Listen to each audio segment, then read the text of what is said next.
was pretty much afraid of everything, afraid of the world, afraid of speaking, really, really shy kid. Music was a way to speak, as simple as that.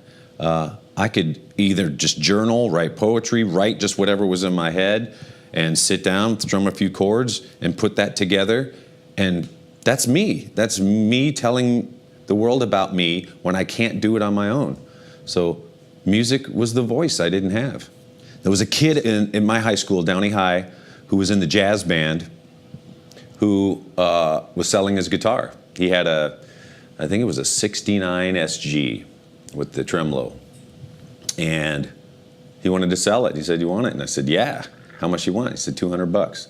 So I begged my mom and, did chores, did whatever I could. And she said, yeah. She bought me my first real guitar.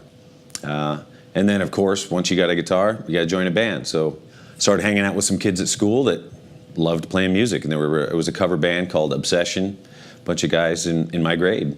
And we'd just end up at their house after school playing. Black Sabbath was the band that just totally lit me up. So heavy, so moving. I sunk right into that. I could close my eyes and be in there. Me and a buddy growing up in school, John Zander was his name, we would try and top each other, every day. Like, hey, look what I learned. And then, oh, well, look what I got. And like, oh, damn. And I'd go back and learn something else. And then he'd go, ah. So the great, high school competition, got us to another level, which was great. And then at some point it was like, wow, the guys I'm playing with, I need to play with better players. And I was writing, I wrote some songs. They didn't like them. They just wanted to play covers. And then I kind of decided, well, I got to start playing with other people. So right then I kind of knew that I was on a quest. I wanted to get better. And some friends didn't understand that. They just, why don't you, just hang out with us? And I was on a quest to go places. I think it was my sophomore year, I went back to high school the summertime to gear up to start playing football again. And I had long hair at that point, and the coach said, "You have to get a haircut." And I said, "Yeah, but Eddie Van Halen's got long hair, and Michael Schenker's got long hair. I want to play football and have long hair. You can't do it." So right then, it was one of those forks in the road that was pretty pivotal in my life that I had no clue about. And I kind of just said, well, screw this. Do I want to be second strings, playing football, or do I want to be up on stage, with a mission, speaking through music? I didn't know it at the time, but it was pretty much the right choice.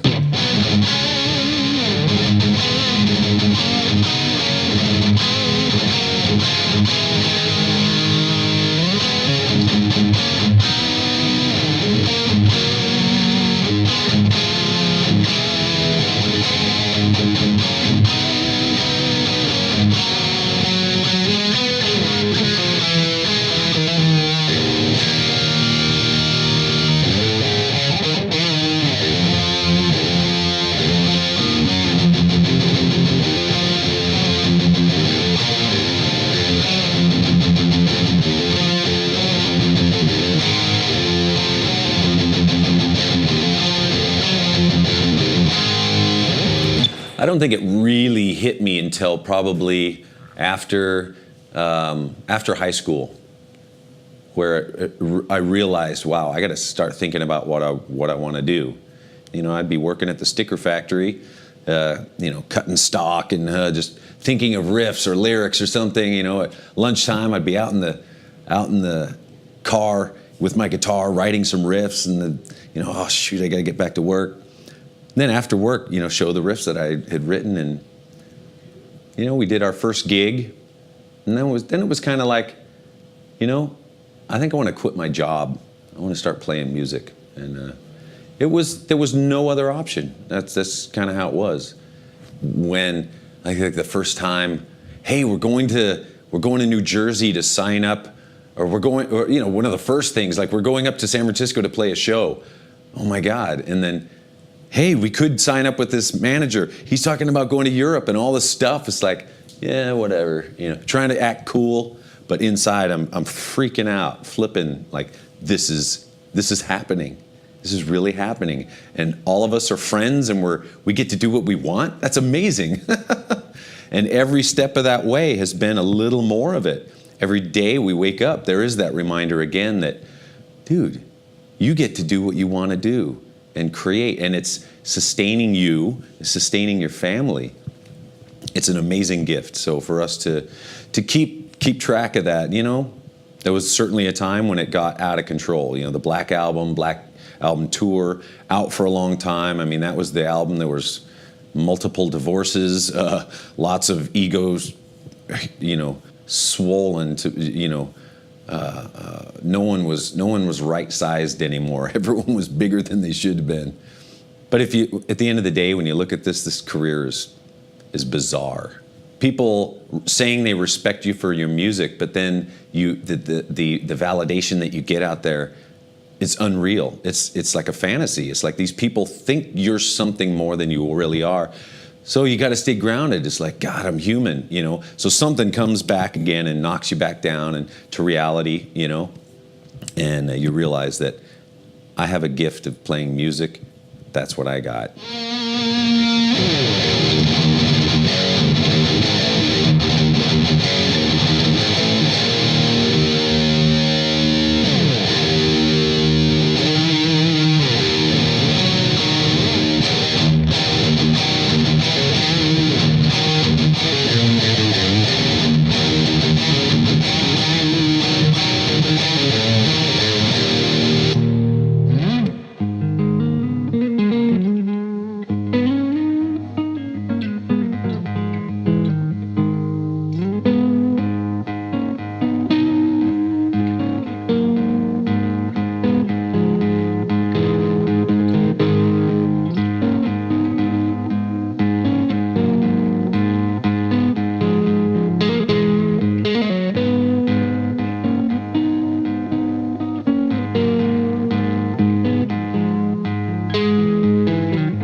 You know, I grew up listening to guitar players. Mostly, I loved rhythm guitar players. You know, obviously, Tone Iommi was a big influence on most metal guitar players, and obviously the riffs, the single note riffs, and they sounded fat.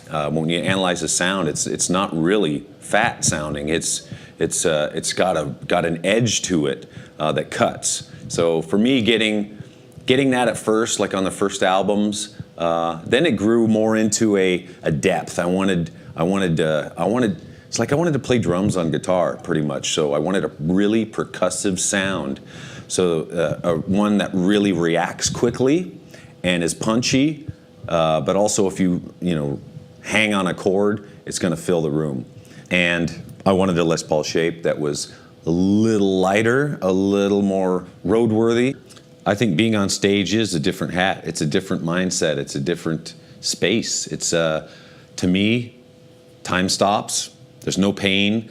It's like, when artists talk about being in the zone, that is the zone. I could get in that zone even here, just sitting playing and forget you guys are here. Somehow the world goes away. Whether that's good or bad, it's difficult to come out of sometimes. But, that's the curse of it. But the blessing is there is that focus, and there is that sense of purpose, sense of being, sense of communication, sense of creation. That's a reason. That's a reason I'm here. There's times when I haven't played for a couple weeks, and my wife will say, "God, you're grumpy. Go play guitar." It's like, "Oh yeah," and I'll go and I'll play, and then I feel better now. It's just what it is. It's a part of me. It's like I gotta have it. It's my coffee in the morning too. The music just makes us do things that we normally wouldn't do. I mean, I'm not going to be jumping around here, screaming in people's faces, by the power of some riff coming out of this amp. It's just kind of unfriendly, really.